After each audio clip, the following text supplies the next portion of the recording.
নূহ আলাইহিস সালামের যুগের মানুষ সর্বপ্রথম এই মূর্তি পূজা শিরক করেছে। এর আগে মূর্তি পূজা ওয়ার্ল্ডে ছিল না, নূহ আলাইহিস সালামের যুগ থেকে শুরু হয়েছে। তাহলে এটাকে আমরা সর্বোচ্চ পর্যায়ে সনাতন বলতে পারি না। তারও আগে যে সময় চলে গেছে, ওই সময় মানুষ তাওহীদপন্থী ছিল। আদম আলাইহিস সালামের যুগে তখন মানুষ এই কাজ করতো না। শুরুটা কেমন করে হলো? ভালো উদ্দেশ্যে শুরু হয়েছিল, ভালো মনে করে। কেমন? যে মানুষ এরকম চিন্তা করে নিয়েছিল যে এই মানুষগুলো লাত, উজ্জা, হুবল, ইয়াগুথ, ইয়াউক, নাসর, ইয়াগুথ, ইয়াউক, নাসর, এই ভালো মানুষগুলো আল্লাহর খুব নেককার বান্দা ছিলেন। তাদের স্ট্যাচু তৈরি করা যায়, তৈরি করলে কি হবে? এগুলোকে দেখলে আমাদের আগ্রহ জন্মাবে ইবাদত করার ব্যাপারে। এটা ছিল ওদের থটস। শয়তান এভাবেই তাদেরকে ইনফ্লুয়েন্স করেছিল আর তারা তাই করলো। এই জেনারেশনটা যখন মারা গেল, পরের জেনারেশন যখন আসলো, তখন শয়তান ওদেরকে বোঝালো, ধরেন 100-200 বছর পরে বোঝালো যে ওরা খুব ভালো মানুষ ছিল, ওদের মূর্তিকে মসজিদের বাইরে না রেখে ভিতরে ঢুকিয়ে ফেলো, তাদেরকে সিজদা করতে হবে না, ভিতরে ঢুকিয়ে ফেলো, ইবাদতে মনোযোগ আসবে। পরের জেনারেশন এই কাজটাই করলো। থার্ড জেনারেশনকে শয়তান বোঝালো যে সরাসরি ওদের কাছে চাইলেই হবে, তারা আল্লাহ পাকের অনেক মানে কি আনুগত্যপ্রাপ্ত, নৈকট্যপ্রাপ্ত বান্দা, সরাসরি তাদের কাছে চাইলেই হবে। আল্লাহর কাছে যাওয়া, এখানে যাওয়া একই কথা, ওখানে সিজদা করা, এখানে সিজদা করা একই কথা। এখান থেকে শুরু হলো সরাসরি স্ট্যাচু ওয়ার্শিপ। সরাসরি স্ট্যাচু ওয়ার্শিপিং এখান থেকে শুরু হয়েছে।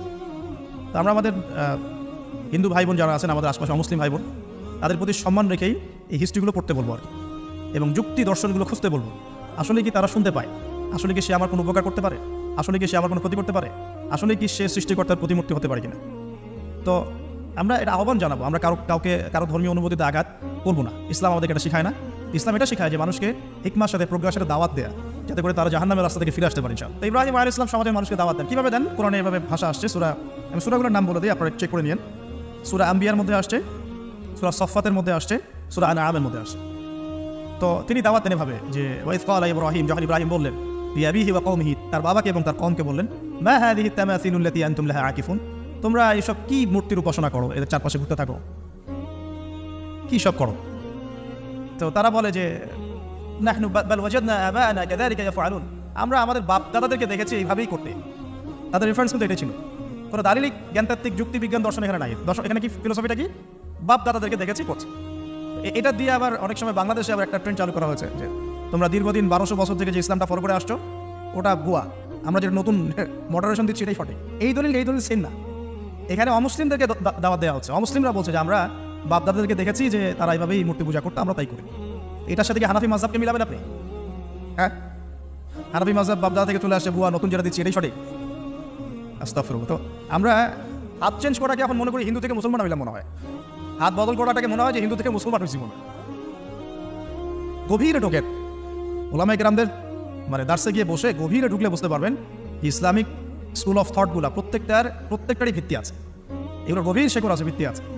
আল্লাহ, রাসূল এবং রাসূলের সাহাবীগণ, এই তিনটাকেই মানতে হবে। আপনি যদি বলেন যে আমি সাহাবীদেরকে মানি না, খালি আল্লাহ এবং রাসূলকে মানি, তাহলে আল্লাহকে রাসূলকে মানতে পারবেন না। সাহাবীদের অনুসরণ না করে রাসূল ফলো করতে পারবেন না। তো ওইটা আজকের ইস্যু না, এটা ফিকহি অনেক ব্যাপার, গভীর ব্যাপার, এটা অন্যদিন কথা হবে। এই দলিল কিন্তু সেম করা যাবে না। আবার আমরা বাপ দাদা থেকে দেখে আসছি তোমরা নামাজ এইভাবে পড়ো, এই নামাজ ওই দলিল চলবে না, আমারটা ঠিক, এটা ঠিক না। নামাজ যেটা পড়ে আসে তারা এটা ঠিক আছে। এর প্রত্যেকটা দলিলের মধ্যে অথেন্টিসিটি আছে। এরকম করে সমাজে ফিতনা ছড়ানো ঠিক হবে না, বিভ্রান্তি ছড়ানো ঠিক হবে। এখন আসলে ইব্রাহিম আলাইহিস সালামকে কি আনসার দিচ্ছেন? আমরা আমাদের পিতা মাতাদেরকে দেখেছি, বাপ দাদাকে দেখেছি এরকম তাওয়াফ করতে, মূর্তির চারপাশে পূজা করতে, নজর দিতে। তো ইব্রাহিম আলাইহিস সালাম বলছেন যে হাল ইয়াসমাউনাকুম, এই মূর্তিগুলো কি তোমাদেরকে শুনতে পারে? ইস্তাদউন, যখন তোমরা একে ডাকো। হাল ইয়ানফাউনাকুম, তোমাদের কোনো উপকার আসতে পারে? আও ইয়াদুররুকুম, তোমাদের কোনো ক্ষতি করতে পারে? তার দলিলগুলো কিন্তু অকাট্য।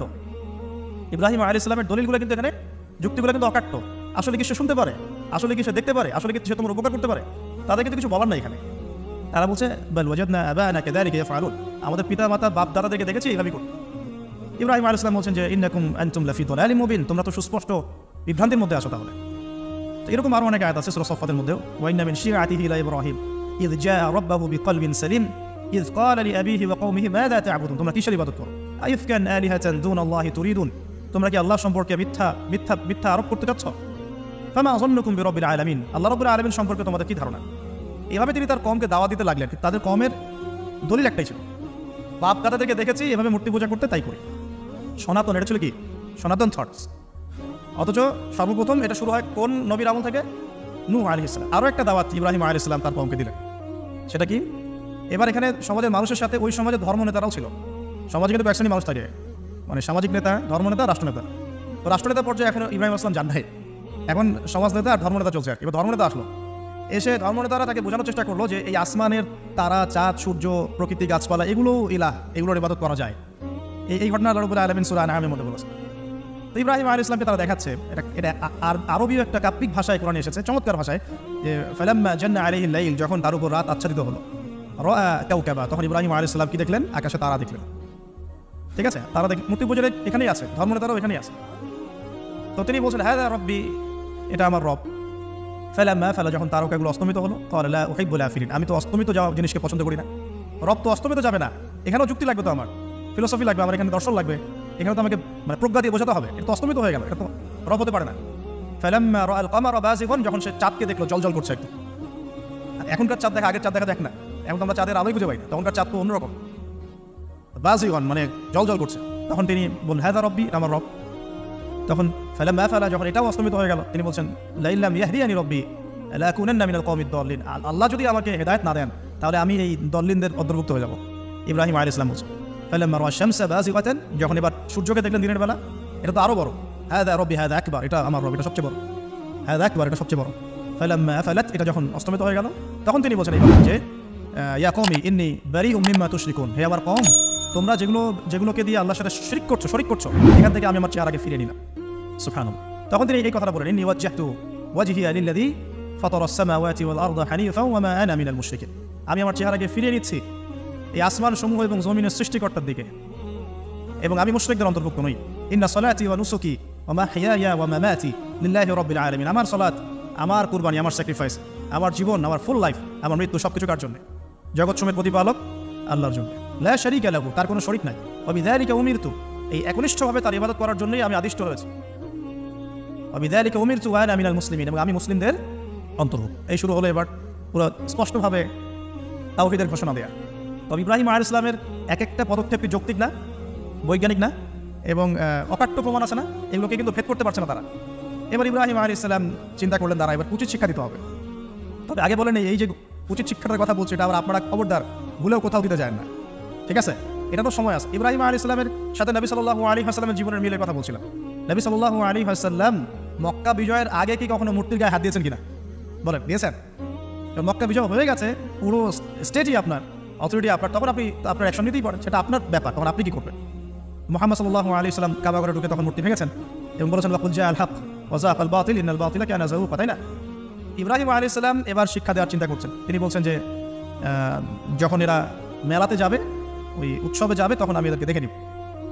এটা কুরআন চমৎকারভাবে বলেছে যে إذ قال لأبيه وقومه ماذا تعبدون أئفكا آلهة دون الله تريدون فما ظنكم برب العالمين فراغ إلى آلهتهم فقال ألا تأكلون। ইব্রাহিম আলাইহিস সালাম এবার যখন ওরা মেলায় চলে গেছে, তো যাওয়ার আগে আবার ইব্রাহিম আলাইহিস সালাম বলছিলেন যে ইন্নী সাকিম, আমি হচ্ছি অসুস্থ। আমি কি অসুস্থ? নাযরা নাযরাতান ফিন নুজুম, ইব্রাহিম আলাইহিস সালাম রাতের বেলা আকাশের দিকে তাকালেন একবার, তাকিয়ে ওদেরকে বললেন যে ইন্নী সাকিম, আমি অসুস্থ। এটা কৌশল, আমি অসুস্থ, এটা কৌশল। এই কৌশল আবার সব জায়গায় খাটাতে যায় না। তো এবার যখন তারা চলে গেল, ফারাগা ইলা আলিহাতিহিম ফাকালা আলা তাকুলুন, এবার তিনি ওই মূর্তি গৃহ যেটা ওদের, ওখানে ঢুকে বলছেন যে আলা তাকুলুন, তোমাদের কি হলো, খাচ্ছ না কেন? কাদেরকে বলছে কথা? মূর্তি, খাচ্ছ না কেন? আলা তাকুলুন। ফারাগা ইলা আলিহাতিহিম ফাকালা আলা তাকুলুন মা লাকুম লা তানতিকুন, কি হলো, কথা বলছো না কেন? মা লাকুম লা তানতিকুন, কি হলো, কথা বলছো না কেন? এবার ফারাগা আলাইহিম দারবান বিল ইয়ামিন, এবার ইয়ামিন মানে ডান হাত, ডানাতে যা পেয়েছিলেন আর কি, তা দিয়ে সবগুলোকে ভেঙে চুরমার করে ফেলছে। ব্যাস। এবার ওরা যখন আসলো এসে বলছে যে আনতা ফাআলতা হাযা বিআলিহাতিনা ইয়া ইব্রাহিম, হে ইব্রাহিম তুমি কি আমাদের উপাস্যদের সাথে এই কাজ করেছো? বাল ফাআলাহু কাবীরুহুম হাযা, বরং এই বড়টাই কাজ করছে, এর মধ্যে সবচেয়ে বড় যেটা আছে এই ব্যাটার কাজ, আমি করি নাই, আমি তো করি নাই। তখন ওরা তো এটা তো হতভম্ব হয়ে গেল, যে সে বলছে যে তুমি তো জানো, তুমি তো খুব ভালো করেই জানো যে তারা কথা বলতে পারে না, নড়াচড়া করতে পারে না, কিছুই করতে পারে না। তখন তিনি বলেন তাহলে তোমরা কেন এমন ইলাহের উপাসনা করো যে কথাও বলতে পারে না, শুনতেও পারে না, দেখতেও পারে না, তোমার উপকার করতে পারে না, ক্ষতিও করতে পারে না। কিন্তু এবারও কিন্তু যুক্তি নাই, কোনো তাদের কাছে কোনো দলিল নাই, কোনো প্রমাণ নাই, কোনো যুক্তি দর্শন কিচ্ছু নাই। এবার শুরু হলো জুলুম। জালেমের কাজ কি? যুক্তি, জ্ঞান, দর্শন, বিজ্ঞান এগুলো দিয়ে যখন পরাস্ত, এগুলো দিয়ে পারছি না, এবার পেশি শক্তি। এবার কি? পেশি শক্তি। ব্যাস, এবার পেশি শক্তি। ইব্রাহিম আলাইহিস সালামকে নিয়ে যাওয়া হচ্ছে নমরুদের দরবারে। এবার চলো, এবার তোমার আছে, খবর আছে। এবার পুরো রিমান্ড হবে 7 দিনের। একদিন রিমান্ড হলেই অবস্থা খারাপ হয়ে যাওয়ার কথা। ইব্রাহিম আলাইহিস সালামকে এবার নিয়ে যাচ্ছে ধরেন নমরুদের কাছে। কি যে হবে আল্লাহ ভালো জানেন। ইব্রাহিম আলাইহিস সালাম যখন যাচ্ছেন তখন কি তিনি জানতেন যে আল্লাহ পাক তাকে আগুন থেকে বাঁচাবেন? এই ঘটনা যে ঘটবে তিনি কি জানতেন? আচ্ছা, আমরা না হয় জানি যে এমনটা হয়েছিল। ইব্রাহিম আলাইহিস সালাম ওই সময় তো জানতেন না যে কি হতে যাচ্ছে। তার মানে তার ওই সময় তার ইমানের তেজ, তার স্থিরতা, ইস্তেকামা এবং তাওয়াক্কুল কত বেশি ছিল। তাকে নিয়ে যাওয়া হচ্ছে, এবারে নমরুদের সামনে দাঁড় করিয়ে নমরুদ এবার একটু মজা নিয়ে জিজ্ঞাসা করলো যে কে তোমার রব? ওই কবরের প্রশ্ন করার মতো, মান রব্বুক, তোমার রব কে? তো ইব্রাহিম আলাইহিস সালাম বলছে রব্বি আল্লাযী ইউহয়ী ওয়া ইউমীত, আমার রব তিনি যিনি জীবন দেন মৃত্যুও দেন। এবার নমরুদ বলছে ক্বালা আনা উহয়ী ওয়া উমীত, আমি তো জীবন দিই আর মৃত্যু দেই। কিভাবে? একজন যাবজ্জীবনপ্রাপ্ত আসামিকে ডেকে নিয়ে ছেড়ে দিল, দিয়ে বললো যে জীবন দিলাম, আর একজন আসামিকে ডেকে তৎক্ষণাৎ মৃত্যুদণ্ড দিয়ে মৃত্যু দিলাম।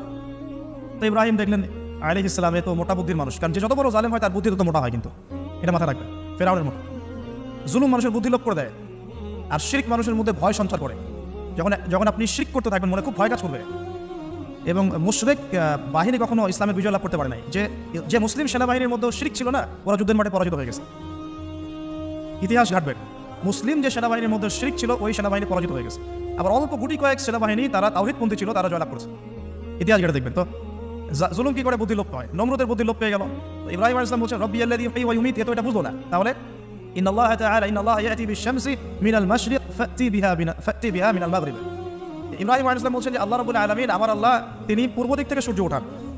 তো তুমি যদি ইলাহ হয়ে থাকো তাহলে পশ্চিম দিক থেকে উঠাও। এটা আরো বড় অকাট্য দলিল হলো। তার অবস্থাটা আল্লাহ ব্যাখ্যা করছেন এভাবে, আল্লাহ বলছেন ফাবুহিতাল্লাযী কাফার, কাফের একদম হতভম্ব হয়ে গেল। একদম হতভম্ব হয়তো লাভ নাই, বেশি শক্তি আছে আমার, তোমার যুক্তি বিজ্ঞান দর্শন থিওরি তোমার দরকার নাই, তোমার দিনের জ্ঞানের এলিমেন্ট তোমার দরকার নাই, তোমার ওয়াজ নসিহতের আমার দরকার নাই, আমার কাছে কি আছে? বেশি শক্তি আছে, পিতা সব সিধা করে ফেলা একেবারে। বাস ইব্রাহিম আলাইহিস সালামের জন্য বলছে ফাল হাররিকুহু ওয়ানসুরু আলিহাতাকুম, একে জ্বালায় দাও, পুরাই দাও, একে জ্বালায় পুরাই দাও, তোমাদের ইলাহদেরকে সাহায্য করো। আল্লাহ পাক অন্য জায়গায় বলছেন যে ফাআরাদু বিহি কাইদান ফাজআলনাহুমুল আসফালিন, তারা ইব্রাহিম আলাইহিস সালামকে একটা বিশেষ বড় একটা কৌশল করলো। এই কৌশলটা কি ছিল? তাকে অগ্নিকুণ্ডের মধ্যে ফেলে দেওয়ার একটা চেষ্টা করলো, আগুন জ্বালিয়ে রাখলো, বলা হয় 40 দিন, এগুলো হিস্ট্রি বা তাফসীর মধ্যে আসছে, আমি জাস্ট পুরান টেক্সট টু দ্য পয়েন্ট বলছি। তো আগুন দাউ দাউ করে জ্বলতে লাগলো, ওই ব্যাবিলন ওখানকার সব মানুষ দেখছে বিষয়টা। ইব্রাহিম আলাইহিস সালামকে ফেলে দেওয়া হবে। দেখেন, যখন ফেলে দেওয়া হবে তখন কি ইব্রাহিম জানতেন যে তিনি আগুনে পড়বেন না? তিনি তাহলে প্রস্তুত ছিলেন, তিনি তখন জীবন দেওয়ার জন্য প্রস্তুত ছিলেন। ঠিক আছে, এখন তাকে ফেলে দেওয়া হচ্ছে ঠিক ওই সময়ে জিবরাইল আলাইহিস সালামের আগমন। সুবহানাল্লাহ। তিনি এসে বলছিলেন যে আমার কাছে কোনো হাজত আছে নাকি আপনার? তখনও ইব্রাহিম আলাইহিস সালাম বলেছেন আপনার কাছে আমার কোনো হাজত নাই। হাসবি আল্লাহ ওয়া নি'মাল ওয়াকিল, এই যে কথাটা আমরা বলি হাসবুনাল্লাহু ওয়া নি'মাল ওয়াকিল, হাসবি আল্লাহ ওয়া নি'মাল ওয়াকিল, ইব্রাহিম আলাইহিস সালাম বললেন আল্লাহই আমার জন্য যথেষ্ট এবং তিনিই আমার উত্তম কর্মবিধায়ক। এরকম মোমেন্টে বান্দা যখন আল্লাহকে এভাবে চাবে, আল্লাহ রাব্বুল আলামিন না এসে পারবেন? কখনই পারবেন ইনশাআল্লাহ। তখন আল্লাহ রাব্বুল আলামিনের আদেশ চলে আসলো, ইয়া নার, হে আগুন, কুনি বারদান ওয়া সালামান আলা ইব্রাহিম, ইব্রাহিমের জন্য ঠান্ডা হয়ে যাও, শীতল ঠান্ডা হও, মানে খুব শীতল না, বা আরামদায়ক শীতল ঠান্ডা হয়ে যাও। সুবহানাল্লাহ। এভাবে আল্লাহ রাব্বুল আলামিন ইব্রাহিম আলাইহিস সালামকে অগ্নি পরীক্ষা থেকে বাঁচালেন। ওখানে ইব্রাহিম আলাইহিস সালাম থাকলেন, কোনো ক্ষতি হলো না। তিনি পরবর্তী সময় বলেছিলেন ওই সময়টুকুর মধ্যেই তিনি শান্তিতে ছিলেন। যে বললাম না, অনেকে যে নির্যাতন নিপীড়নের শিকার হয় তারপরে বলে যে ওই সময়টুকুই ভালো ছিলাম, আল্লাহকে পেয়েছিলাম, তেলাওয়াত বেশি ছিল, তাহাজ্জুদ বেশি ছিল, পরে ফিতনার যুগে চলে আসছি। তো এই হলো অগ্নি পরীক্ষা।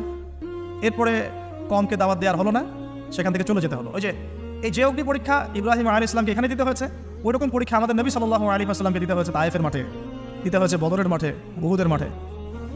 এখানে আল্লাহ পাক ফেরেশতা নামিয়ে দিয়েছেন সাহায্যের জন্য, বদরের মাঠে দেখেন উহুদের মাঠে আল্লাহ পাক ফেরেশতা নামিয়েছেন সাহায্যের জন্য। একদম হুবাহু মিল পাবেন আপনি জিনিস, খালি বাসিরা থাকলেই হবে, ধরতে পারলেই হবে জিনিসগুলো।